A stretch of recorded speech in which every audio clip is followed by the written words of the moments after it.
I would like to thank everyone for being here, and I would like to thank also the JFK Historical Group for having me, and I'd like to thank David and, of course, Ed Tatro. The topic of my presentation this morning, Assimilating the Anguish, will not focus so much on the details of the assassination as it will on the outcomes. The time for critics for the Warren Report to be hungry for all of the details, in the hope that we might be able to piece together the facts and interpret the evidence so that the truth will eventually emerge as the product of our labor, has passed. After all, 50 years have come and gone since the issuance of that abominable report, and so I think a longer view is perhaps in order. At least it is for me. You know, before I start, I'd like to first briefly describe the process I went through in preparation for this conference. I can assure you that there is a drawback to providing the organizers of any conference with the name of your presentation prior to you having written the presentation. After all, the title might be printed on brochures or in press releases, and then, of course, you're stuck with it. But please don't misunderstand. I am very pleased that I locked in this title early, because if I hadn't, I'm uncertain I would have been courageous enough to broach the subject of anguish. But here I am, and that's what I'm going to do. But from the start, nearly 50 years ago, critics of the Warren Report have been seeking a breakthrough, a quantum leap, if you will, to resolve this case. But what we've been looking for, and to do that exclusively, it's been looked at from without ourselves, and the evidence, and the top secret documents, and the Oval Office tapes, and the Air Force One tapes, and so forth. But I submit to you the breakthrough we seek resides within each one of us. It is therefore entirely within our own control to change the paradigm under which we labor.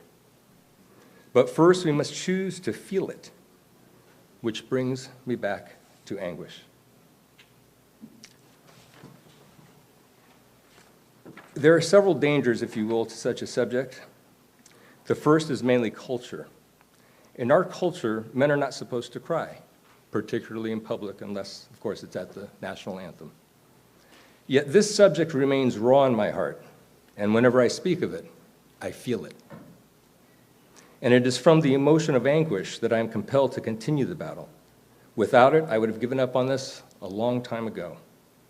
Just the other day, I shared my concerns about my speaking on this topic with a good friend of mine. I told him that I was somewhat concerned due to the emotional content and how often it makes me feel rather raw. And he said to me, "Greg, thought without feeling is the definition of artificial intelligence." And I thank you for that, Charles Drago. And you know, so often I think I've heard others, and I've probably felt this myself at times, a bit of a disappointment with the Kennedy family for not stepping forward. And I first want to say, you know, how dare me, in one way, how dare me. I have not walked in their shoes. I wouldn't want to, and I don't know how I would react. But what do we know? We know that the patriarch of the Kennedy family, Joseph P. Kennedy, had a mantra within the home, if you all recall. Kennedys don't cry. Kennedys don't cry, at least not in public. And I can't imagine any of them talking about this in public. I think Bobby Kennedy Jr. acted very courageously last year when he broached the subject for the first time. But we're all waiting for Caroline. And when I say that, I don't mean it disrespectfully or to put any type of pressure. But I think some of us do. We still want that. And yet, this anguish, this overwhelming anguish that we all feel must be multiplied how many times over in her life. So I give her a pass. Fighting for a cause that has been so mired in uncertainty is not for the faint of heart. And I think that is the point of creating the uncertainty. The original perpetrators of the crime of obstruction of justice in the Kennedy assassination were never afraid of getting caught, not for a second. But those who continue to obstruct should be quite concerned, because the jig's up. Thomas Jefferson once said, "If we think them not enlightened enough to exercise their control with a wholesome discretion, the remedy is not to take it from them, but to inform the discretion by education." Think about that for a second, folks. Yet the Warren Commission set out to do the exact opposite, didn't they? Rather than discover all of the facts that were discoverable and then disclose them to the American people, the Warren Commission created more questions than it answered, and it didn't ask the right questions when it was asking them. As a collateral damage manager, the Commission was mainly reactive to the volatility of an arguably certifiable occupant of the Oval Office, reactive to the existence of evidence that ran counter to the lone assassin theory, reactive to any eyewitness testimony that contradicted the predetermined conclusion, and reactive to perhaps the most dangerous element of the assassination, the anguish of we the people. If the Warren Commission report had been intended to be the means by which the American people could assimilate their anguish, it would have created a nice, neat, tidy package. But it didn't. It created a monstrosity instead, rife with contradictions, omissions, fabrications, and outright lies. Those who planned the assassination and the ensuing cover-up created conflicting evidence at nearly every turn. There now appears to be compelling evidence that multiple persons were using the identity of Lee Harvey Oswald and were cited in various times and places, sometimes even simultaneously. There appears to be more than one Mannlicher Carcano either entered into record or on display. There is evidence of non-lethal but serious wounds to both the president and the governor, and of course evidence of lethal wounds to the president. But there are also some very mysterious, if not almost nonsensical, superficial wounds, such as the shallow, non-transiting back wound. And there is evidence that the autopsy x-rays and or photographs have been altered. There is a direct conflict between the Parkland doctors and trauma team in Dallas, their reports, versus what was reported by the doctors during the autopsy at Bethesda. There are multiple caskets reported as having contained the body of the dead president, one a cheap grayish-colored shipping casket used for fallen soldiers on a battlefield, and the other an ornate ceremonial casket. In one, the president is reported as having arrived in a body bag, and in the other, the president is reported as having arrived at Bethesda wrapped in sheets in a plastic lining to protect the ornate ceremonial casket. There is compelling evidence of the existence of at least one film of the assassination that is in conflict with the extant films of the assassination. And of course, we even have two official government investigations into the crime that each arrived at diametrically opposed conclusions. The Warren report made a patsy of Lee Harvey Oswald as the lone assassin, while the House Select Committee on Assassinations didn't give him a pass, but they made patsies of organized crime in the anti-Castro Cubans. And we also have the Oval Office tapes, of course, where within the first few days after the assassination, J. Edgar Hoover is talking to LBJ, and LBJ says, "How is it that Connally got hit?" And paraphrasing, LBJ says, "Well, he turned and he got hit in that turning." And he says, "Well, were all the shots fired at the president?" Hoover says, oh yeah. "Well, would he have been hit by all of them if Connally hadn't turned?" And Hoover says, "Absolutely. If Connally hadn't have been in the way, the president would have been hit by all shots." Hoover just told LBJ there was a shot from the front, didn't he? At no time was Connally behind JFK. So we have that as well. Rather than going farther into this ever-growing list of doppelgangers and red herrings, I submit that those in control of this operation planned on all of these inconsistencies being discovered and pondered and debated ad nauseum. I think researchers have been honestly searching for the truth in these matters, thinking they're going to get to the end of it somehow, not considering that this was planned. This wasn't slipshod. This wasn't accidental. Oops, we're trying to keep up with the evidence. Hopefully nobody will know. This was planned, folks, in advance. You can see it. The machination is there. And the more that we discover, it continues. Like I said, their plan did not focus on getting away with it. That was a foregone conclusion. Their plan was to thoroughly and forever muddy the waters so that the truth will never be known. Their goal has never been to convince anyone that the lies are the truth. Their goal was to forever create a state of uncertainty that would be reinforced with each new discovery. Indeed, the enslavement of the American psyche through the involuntary abandonment of critical thinking could hardly have been accomplished otherwise. Vince Salandria had it right when he said, "The interests of those who killed Kennedy now transcend national boundaries and national priorities. No doubt we are dealing with an international conspiracy. We must face that fact and not waste any more time microanalyzing the evidence. That's exactly what they want us to do. They have kept us busy for so long." Indeed, they have.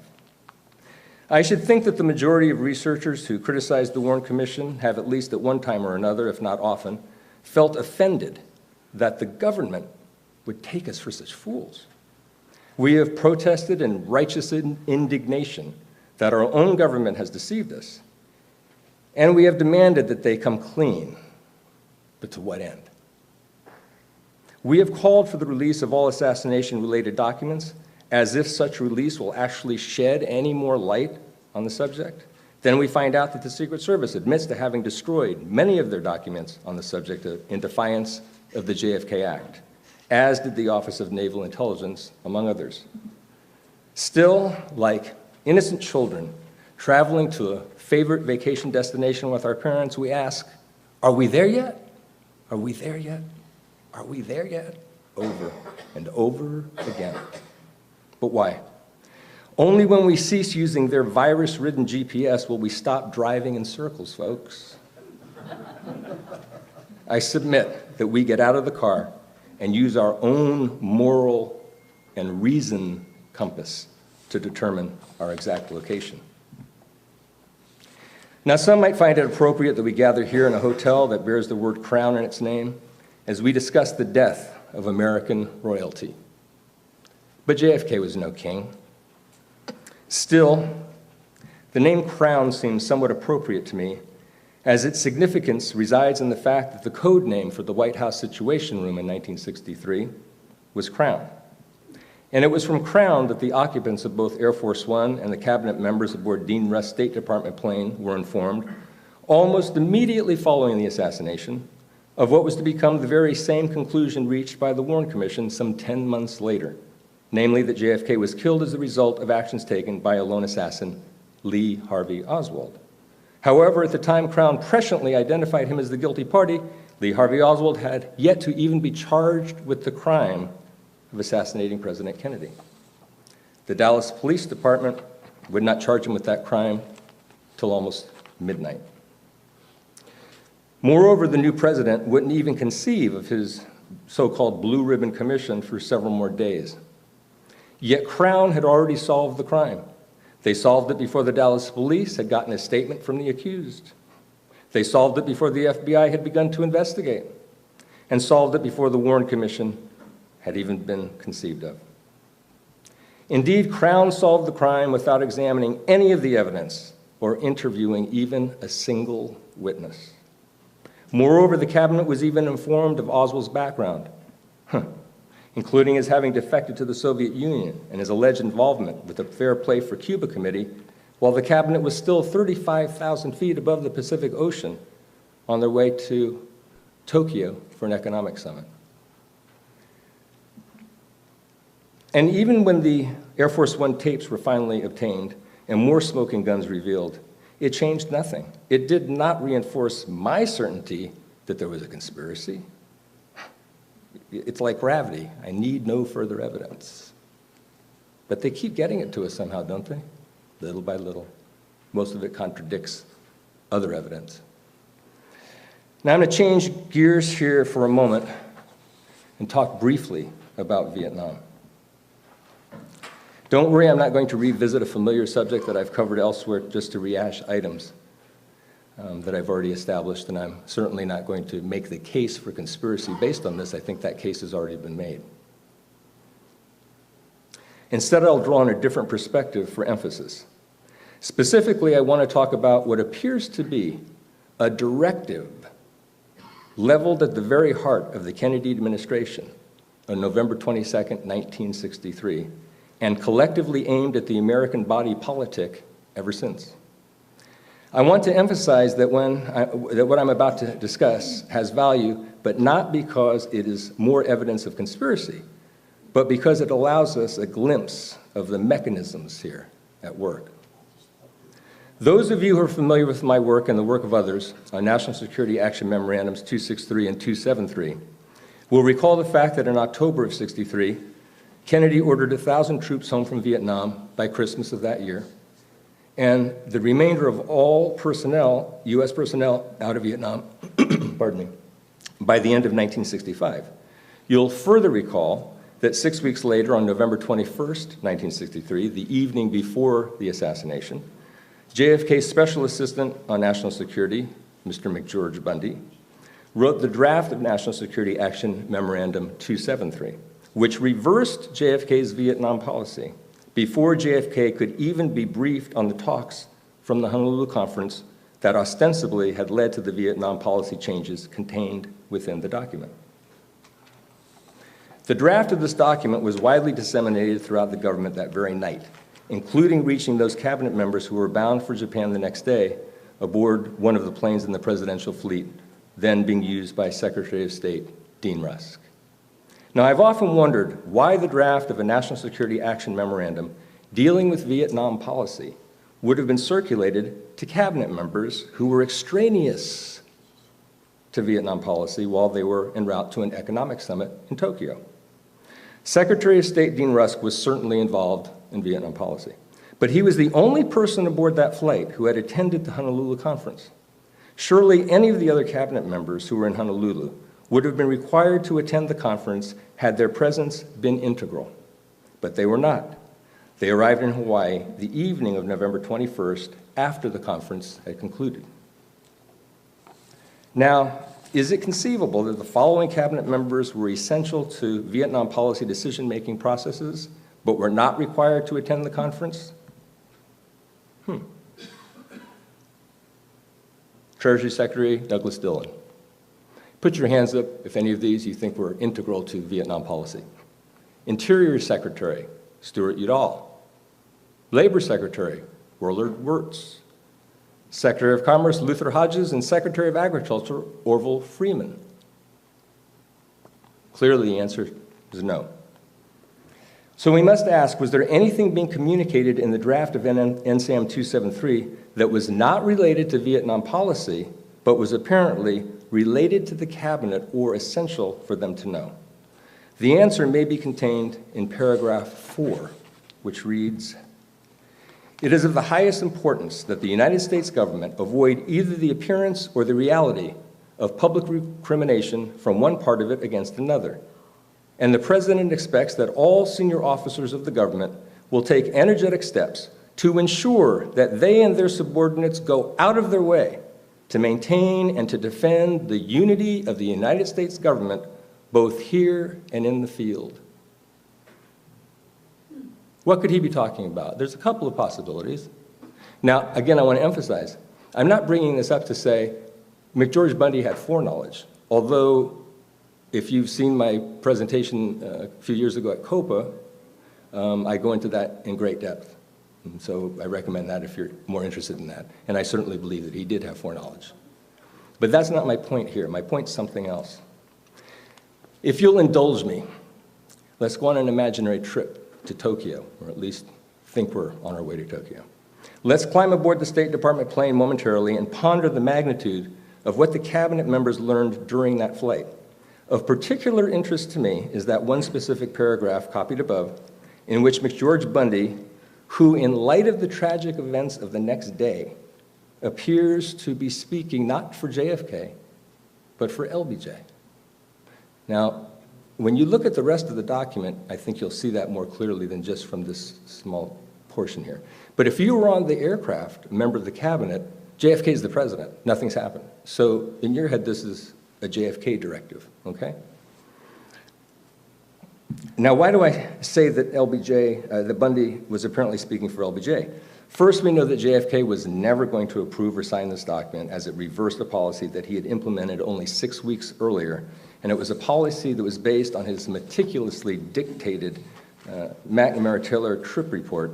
And second, JFK never even saw this document, as he was on a very, very tight trip in Texas, a trip that he would never return from alive. As I said in my COPA 2010 presentation, that paragraph sounds to me as if there was about to be a coup d'etat. After all, the wording in paragraph 4 of the draft fits the occasion to perfection. And indeed, the next day, President Kennedy was killed. But the purpose of my bringing this up today goes far beyond the implications of Bundy's foreknowledge, as I said. It is deeper, darker, and much uglier than all that. Now let's get back aboard the airplane. Imagine yourself for a minute, and really do this with me if you might. Imagine yourself being on that aircraft. Further imagine you are a member of the president's cabinet, President Kennedy's cabinet. Imagine you're the Secretary of Agriculture. First, you are inexplicably handed the draft of NSAM 273, which in and of itself is highly unusual, given that your position in the government does not afford you a need-to-know status regarding top-secret Vietnam policy. Second, you read the portion that says, I'm paraphrasing, it's very important that we don't publicly accuse each other of something, and the president, currently JFK, expects us to maintain and defend the unity of the United States government. Now, I want you to imagine yourself doing something else, scratching your head, see, because that's what I'd have been doing. Next, you learn that there has been an assassination attempt in Dallas. It's coming over teletype. Next, you find out that the president may have been hit in the head. It's coming over teletype. Minutes that feel like days pass, and then the word comes in, the president's dead. And then directly from Crown, the Situation Room, we know who did it. Lee Harvey Oswald. They told them the name.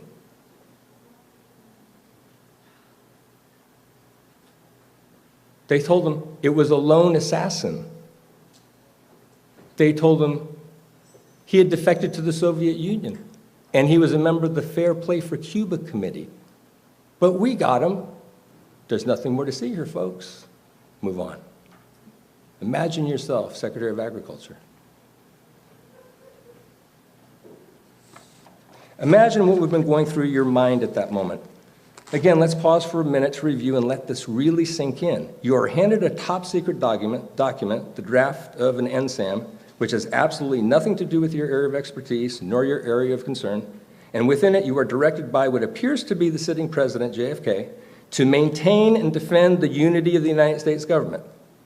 Quite mystifying indeed. Until that sitting president's brain is splattered across Dealey Plaza. Suddenly, the directive to refrain from recrimination and the directive to defend the unity of the government each acquires context. Some people have fallaciously argued that Bundy was referring in paragraph 4 to the controversial nature of conflicting views regarding the Vietnam War, which were discussed at the Honolulu Conference.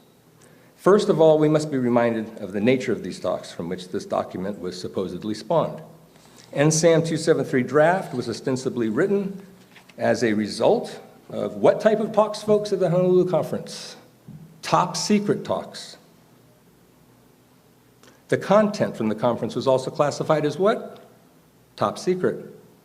Therefore, Bundy could not have been referring to Vietnam policy in the paragraph, because policy discussions that are conducted in a top secret meeting will not be available to the public to see or know about, nor will the participants be allowed to argue them outside of a top secret setting. Therefore, there was no possibility of public recrimination occurring to begin with in the context of the Honolulu Conference and Vietnam policy. This is further evidenced by the fact that the vast majority of Americans, even historians, remain unaware of the content of the Honolulu Conference to this very day. Of course, the value to the conspirators of the induced cognitive dissonance cannot be overstated. During the following days and weeks, there were conversations throughout the government in which speculation about possible involvement by various agencies, from the Secret Service to the CIA to the FBI, were beginning to be murmured ever so quietly.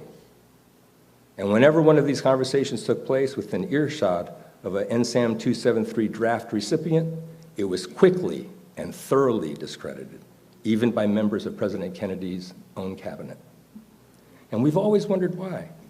Well, perhaps now we know. It was in order to do what? It was in order to avoid either the appearance or the reality of public recrimination from one part of the government against another, in order to maintain and defend the unity of the United States government, both here and abroad. And you know, during trauma, sometimes things get melded together.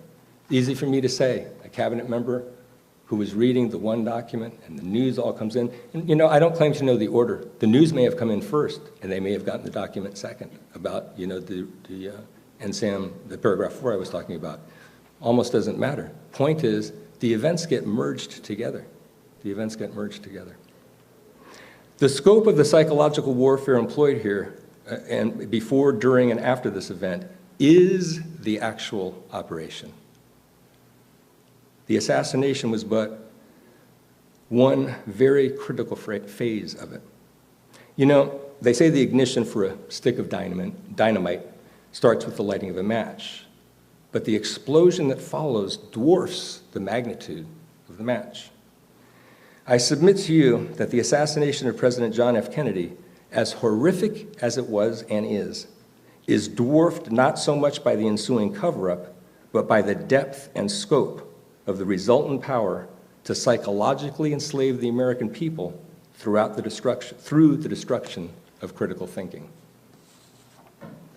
But Warren Report apologists ignore all of that and so much more. I pay no attention to them anymore, really. It's a waste of time and effort. But occasionally something attracts my attention. You know, just the other day I was looking up, you know, poems on friendship for somebody that, you know, I wanted to send them a thank you card. And actually, I should be honest and say that my wife urged me to send this person a thank you card, because otherwise I would have gone, well, they know that I appreciate this. So I'm, you know, and I'm, you know, I can write fairly well, but thank you cards I'm having trouble with. So I'm looking up friendship things, and I serendipitously stumbled upon a quote from Abraham Lincoln that I had never heard before. He said, "I destroy my enemies when I make them my friends." Powerful words. I destroy my enemies. I keyed on that word. So I immediately went down to the flower shop. I got 24 olive branches, and I had one sent to the 6th Floor Museum and the other to Marquette University. You see, it's that kind of a subject. Now I'm going to change gears. Jack Kennedy loved to compete. Of this, there is no doubt. Whether it was competing with his brothers Joe and Bobby in touch football at Hyannisport or on the football field while in college, Jack loved to win. He was said to be decent, if not accomplished, at golf while president, and of course his career in politics was filled with competition and competitiveness. Still, President Kennedy was remembered as a good sport that neither gloated when victorious nor sulked in defeat. And this nature spilled over into his foreign policy, as seen when he refused to rub Nikita Khrushchev's nose in it at the conclusion of the Cuban Missile Crisis. President Kennedy knew that there would always be challenges in life and challenges to life. That's the human condition, and perhaps it's the way that we would prefer it if we had the choice as human beings. But too often, challenge evolves into conflict, particularly when competition for limited resources exists. Societal competition has several possible outcomes. Some are desired, and some not so much. As an example, the law of supply and demand will, of course, influence prices. And so it is in the interest of the greedy to promote the perception of a threatened or grossly limited supply in order to foment competition for their product, driving prices up and thus increasing profits. But increased conflict is directly proportional to increased competition. Conversely, as competition is reduced through either the perception or the reality of plenty, so is conflict reduced. Now, that's not to imply that all competition is to be avoided. Healthy competition has often spurred man to great heights of achievement, but competition for the basic necessities to sustain human life in the modern world, such as shelter, food, oil for heating and transportation, and so much more, will result in conflict. In such an environment, good people look to government for solutions in order to avoid resorting to banditry. And those in government are tasked, therefore, with finding means to encourage businesses that provide basic necessities to citizens to refrain from seeking unreasonable profit and to submit to regulation. This solution works well when implemented properly.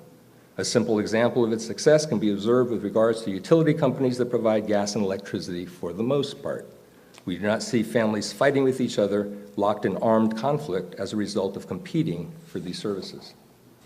And competition, of course, can have a very tonic effect on athletic performance, as can be seen and observed in the Olympic Games or any professional sport. But when chronic competition enters into games for survival or into games of greed, it becomes lethal. And in what scenario does competition for survival and competition for greed both simultaneously exist? The state of war. If we have a perception of scarcity, that there's not enough to go around, that leads to unhealthy competition, competition to survive, competition to be powerful and wealthy, greed. And that leads to conflict, and on an international scale, that can lead easily to war. We've seen it often. So it's not difficult to see competition for greed as a war's motivation, and it's certainly easy to see competition for survival at play on the battlefield itself. But I submit that an unhealthy competition for either profit or for survival is at the very heart of the problems we faced in 1963, much as it is today. I believe that President Kennedy recognized this from very early on in his life, and he carried it into his presidency. He recognized that peace was unattainable, both domestically and between nations, when the competitive stakes were too high, and that only when the perceived necessity for unhealthy competition was reduced could a sustainable peace be assured. Why peace, we might ask? Was it to guarantee the comforts of liberty, or was it simply to reduce the threat of potentially self-destructive foreign policy? Or was it much more than that? JFK believed a peaceful atmosphere would more readily allow technological advances and educational opportunities the chance to flourish, thus providing hope for the future and the means and motivation to fight the common enemies of man that he delineated in his inaugural address: tyranny, poverty, disease, and war itself. He knew that by reducing the perceived necessity for unhealthy competition between individuals, between races, between religions, between businesses, between industries, and finally between nations, that liberty can and will survive. President Kennedy challenges us to almost literally reverse our perception, choosing to believe as if there is enough to go around, even in the face of evidence to the contrary. Why? Was he merely challenging us to be delusional? Or was there a deeper lesson to be learned? Perhaps the key idea is more tied to perception than it is to reality. When individuals believe that they will get their fair share, they don't tend to infringe on their neighbor's fair share. Communities tend to cooperate. They tend to thrive. Generosity, all of a sudden, becomes part of the equation. Self-realization. Peace. How many times did Kennedy say peace in his speeches? Every single speech. And how did he attempt to get us there? He said, there's plenty. You see, it's all about perception. You know, I'm not asking anybody to look around the room, so please don't. But I'm just going to pick something at random. Okay? Right now, if anybody is thinking about what I'm about to say, raise your hand when I say it. There's a rather large, it looks like, ventilation system on that back wall with, vents in it. Anybody thinking about that? No. So at that moment when I brought it up before you looked, right, it didn't exist. But if I've earned any of your trust, even for such a trivial thing, you probably would take my word for it, right? Okay, it's probably back there. So that's how we've treated government for a long time, isn't it? It's how we've treated the media for a long time, right? We're a blank slate. I mean, every day we wake up, we're a blank slate. Think about it. We recreate our day every morning when we get up. And it's based on the past. It's also based on our immediate now situation. And it's also based on our ambition for the future or our dread of the future, as the case may be. So creating perceptions for people, you see, it's interesting because, well, you could say, well, it's a lie, isn't it? Well, is it or is it? I mean, in a sense, it's not, because there's so much that exists around me that I'm totally not aware of, you see? So what is perception? Perception is this narrow focus, okay? So how do we get to the truth through this narrow focus? Kennedy had the ability to focus us. And when you become focused on a perception, the perception can become real. Because in fact, the perception may be real. In fact, there could be opposing perceptions. A perception of plenty and a perception of scarcity, depending on how you spin it. And then how you accept it instructs how you behave. Kennedy's whole aim, I believe, was to instruct us on how to behave through gaining control of our own perceptions of what's possible. That's what he called us to do. While Kennedy remained suspicious of specific individuals and ideology, there was something metaphysical in JFK's approach to governance, an existentialism of sorts, based in his deep trust in the human spirit. You know, when JFK was killed, he was on his way to the trademark, and he was going to give a speech there. And we never got to hear that speech. I hope all of you have read that speech. It's an important speech, you know. I mean, it could be argued, and I'm certainly not making the argument, but it could be argued that this is the speech that got him killed. This is a speech he wasn't supposed to make. Now, I know I'm being a bit trite when I say that, but it was a very important speech. And I've read it several times. And every time I either watch JFK say anything, whether it was a news conference where he was being animated and affable and engaging, or whether it was an important speech about the Cuban Missile Crisis, or during the Bay of Pigs when he took responsibility, when he'd been sabotaged, when he talked about peace over and over again. All of these things were so inspiring then, they're inspiring now. I can read it today. I can hear it today. But when you only read it, it's not quite the same. And I don't know how we'll ever be able to imagine what it would have been like. And it's kind of a long speech, but the very end of it is kind of interesting. My friends and fellow citizens, I cite these facts and figures to make it clear that America today is stronger than ever before. Our adversaries have not abandoned their ambitions. Our dangers have not diminished. Our vigilance cannot be relaxed. But now we have the military, the scientific and the economic strength to do whatever must be done for the preservation and promotion of freedom.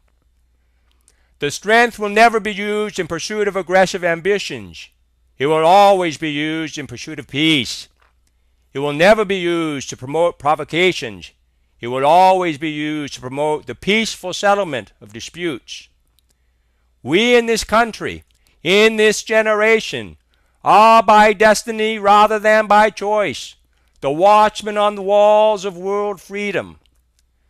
We ask, therefore, that we may be worthy of our power and responsibility, that we may exercise our strength with wisdom and restraint, and that we may achieve in our time and for all time the ancient vision of peace on earth and goodwill toward men.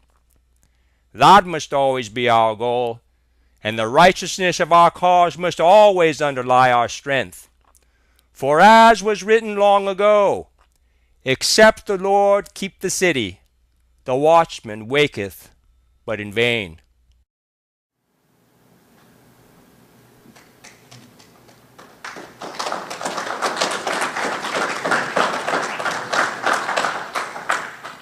Certainly a speech I would have liked to hear, and a lot more of them. Too often we enjoy the comfort of opinion without the discomfort of thought. It's a quote from JFK. So when you apply it to the Warren Commission report, and you apply it to all, please don't think I'm denigrating anybody here. All of us have put so much time and effort into this. And I'm going to use the word guilty. I am just as guilty as everybody as this focus on evidence, on document release, on putting the pieces together and trying to figure this out. And then I read those words. Because a lot of people have their quote-unquote pet theory, you know? I mean, when people find out what I do and how involved I am in this, sometimes they'll ask me, so who done it? Oh, so you're a conspiracy theorist. Now, no, I'm not a conspiracy theorist. I have no theory. I have no theory. I know what happened. I know Lee Oswald did not act alone, and I'm pretty certain he didn't act at all. So I know it didn't happen. That's important, folks. We all know what didn't happen. I don't need to see one more thing fall off the table and go, oh yeah, look, I think there's something called gravity. See, I don't need that. Come on, look at everything we've got. We're way beyond that. We're way beyond it. So I think that we owe something to JFK. I know that I do. And this is the difficult part of my talk that I've been avoiding. How do you assimilate the anguish?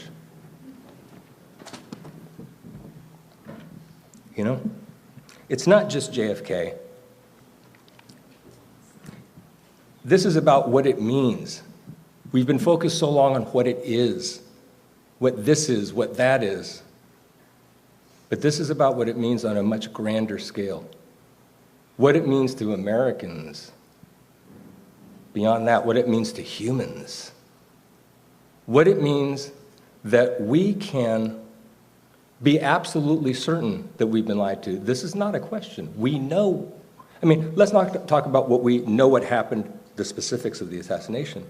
We know what didn't happen, which means we know we were lied to. There is no question about it. That's where our focus needs to be. Not on how we were, how many times we were, and find out exactly what happened and say, okay, we got these two bits of evidence, they're contradictory, and guess what? We figured out this one's crap and this one's good. We've been doing that. And again, please don't take this the wrong way. Everyone has their own approach. But I submit to you that the change that needs to occur needs to change within. We have to find a new paradigm to approach this if we're actually to effect change. And not change just for the justice and truth in the JFK assassination, but effect change for justice in our country and in the world. It is our responsibility now. It's not his anymore. And if we figured out exactly what happened to that man that day, it will not help us change our world today. What's going to help us change our world today is us, is our commitment. And we have to do it as he did it, without fear, or at least project the perception that you're not afraid. I thank you for your time. But what do we know? We know that the patriarch of the Kennedy family, Joseph P. Kennedy, had a mantra within the home, if you all recall. Kennedys don't cry. Kennedys don't cry, at least not in public. And I can't imagine any of them talking about this in public. I think Bobby Kennedy Jr. acted very courageously last year when he broached the subject for the first time. But we're all waiting for Caroline. And when I say that, I don't mean it disrespectfully or to put any type of pressure. But I think some of us do. We still want that. And yet, this anguish, this overwhelming anguish that we all feel must be multiplied how many times over in her life. So I give her a pass. Fighting for a cause that has been so mired in uncertainty is not for the faint.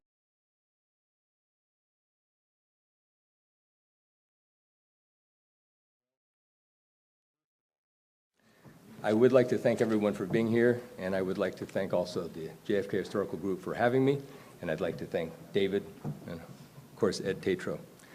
The topic of my presentation this morning, Assimilating the Anguish, will not focus so much on the details of the assassination as it will on the outcomes.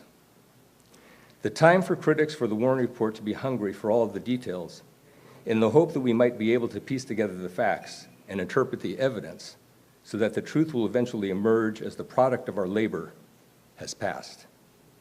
After all, 50 years have come and gone since the issuance of that abominable report, and so I think a longer view is perhaps in order. At least it is for me.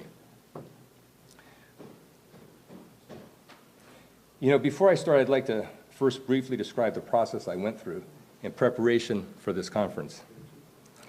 I can assure you that there is a drawback to providing the organizers of any conference with the name of your presentation prior to you having written the presentation. After all, the title might be printed on brochures or in press releases, and then, of course, you're stuck with it. But please don't misunderstand. I am very pleased that I locked in this title early, because if I hadn't, I'm uncertain I would have been courageous enough to broach the subject of anguish. But here I am, and that's what I'm going to do.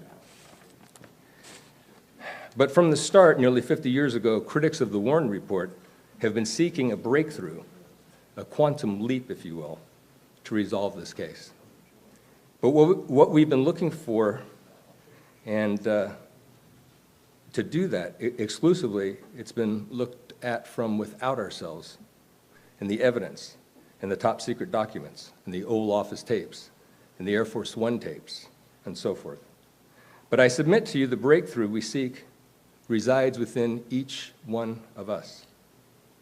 It is therefore entirely within our own control to change the paradigm under which we labor. But first, we must choose to feel it, which brings me back to anguish. There are several dangers, if you will, to such a subject. The first is mainly culture. In our culture, men are not supposed to cry, particularly in public, unless, of course, it's at the national anthem. Yet this subject remains raw in my heart, and whenever I speak of it, I feel it. And it is from the emotion of anguish that I am compelled to continue the battle. Without it, I would have given up on this a long time ago. Just the other day, I shared my concerns about my speaking on this topic with a good friend of mine. I told him that I was somewhat concerned due to the emotional content and how often it makes me feel rather raw. And he said to me, "Greg, thought without feeling is the definition of artificial intelligence." And I thank you for that, Charles Drago. And you know, so often I think I've heard others, and I've probably felt this myself at times, a bit of a disappointment with the Kennedy family for not stepping forward. And I first want to say, you know, how dare me, in one way, how dare me. I have not walked in their shoes. I wouldn't want to, and I don't know how I would react.